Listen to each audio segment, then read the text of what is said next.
A very good morning to all the dear students. Today we are going to discuss an important subject in chemical engineering, process calculations. Before going to discuss this subject in more details, it's important to discuss the overview of the course. It is the basic subject of chemical engineering. It is also known as stoichiometry.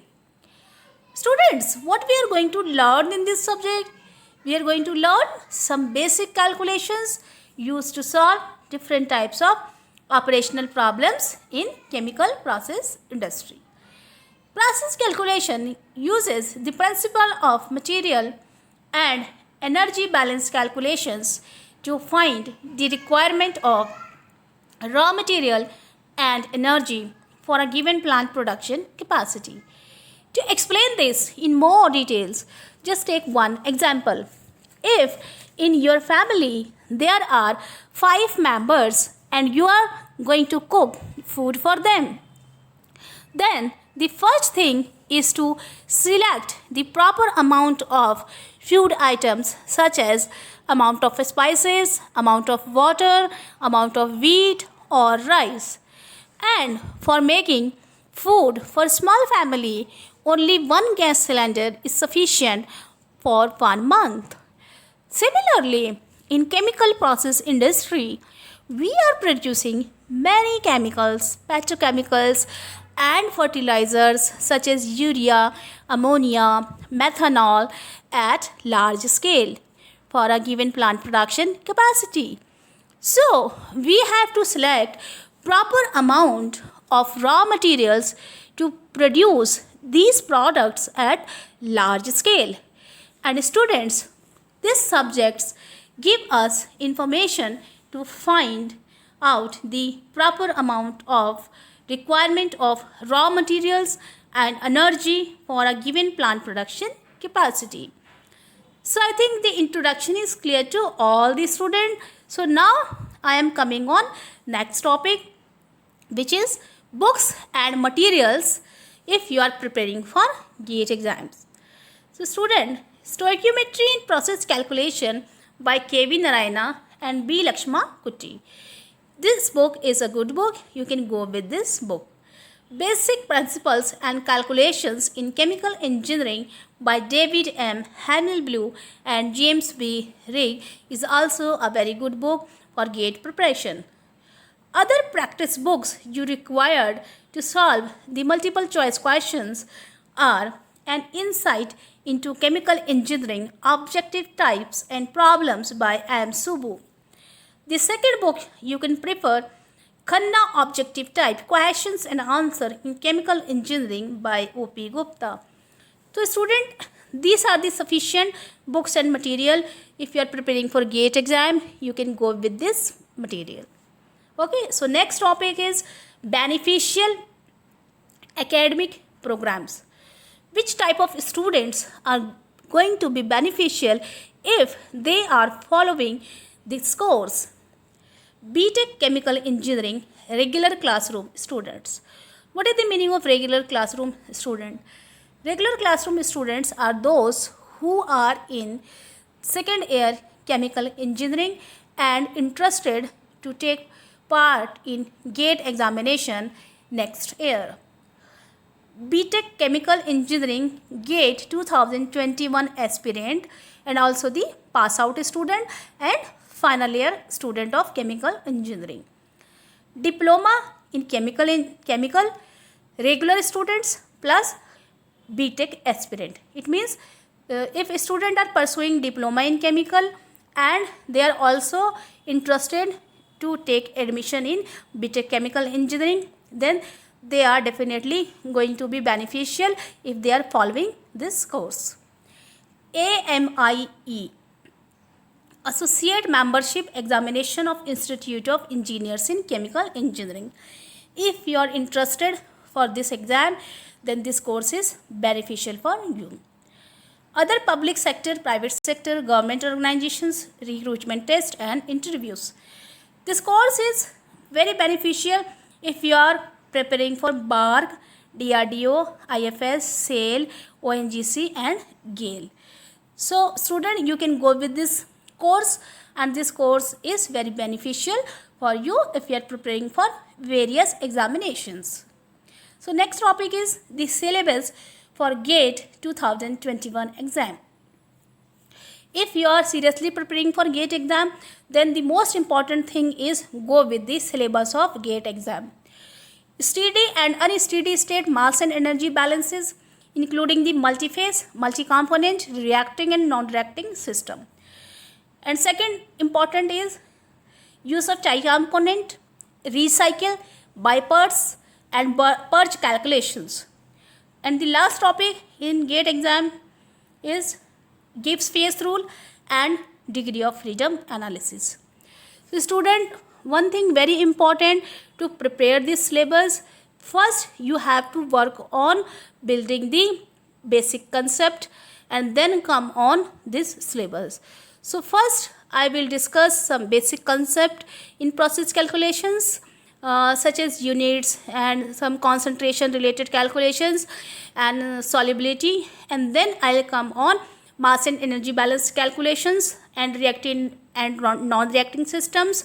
Then I will discuss the tie component, recycle, bypass and purge calculations, and finally we will discuss the Gibbs phase rule and degree of freedom analysis. Okay, so student, this is the entire syllabus of process calculation for GATE exam.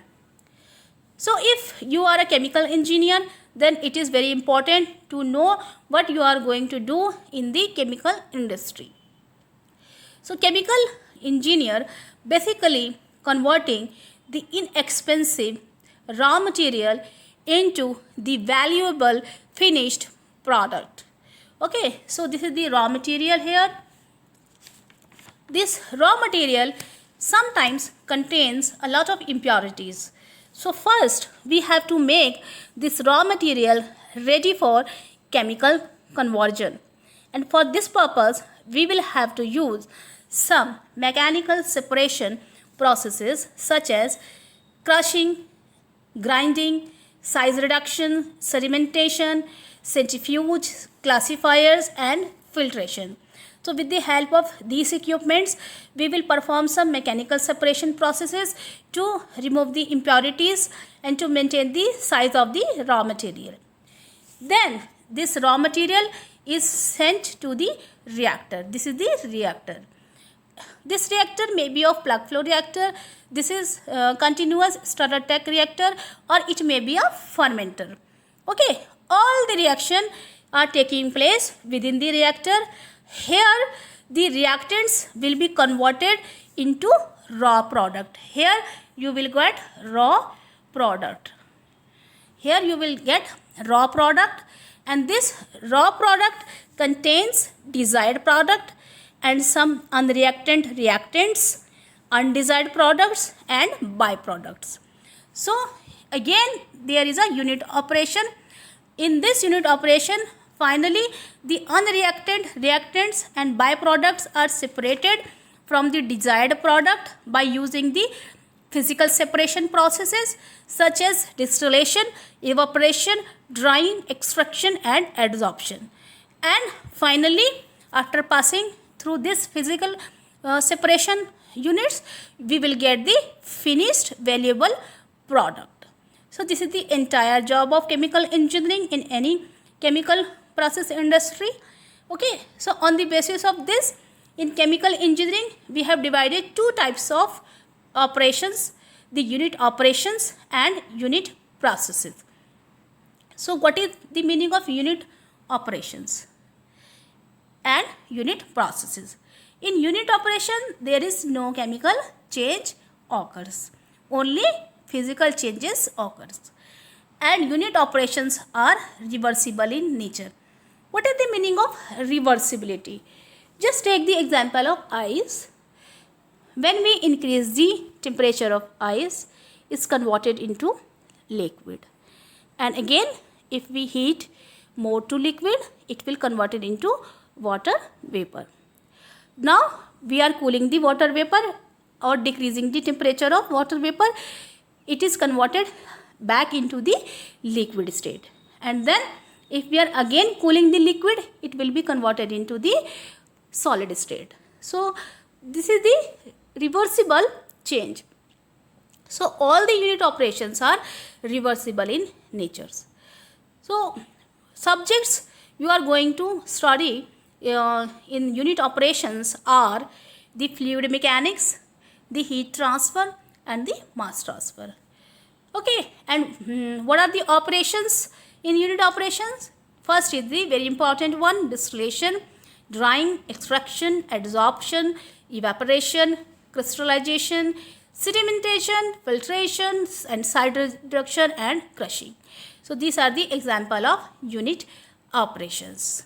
Okay, then we will come on unit processes. Unit processes are those processes in which chemical reactions take place. Chemical change occurs and they are irreversible in nature. What is the meaning of irreversibility? Irreversibility means when milks get converted into curd, then curd will never get converted into milk again. This is a irreversible chemical change. Okay, so similarly, all the unit processes are irreversible in nature.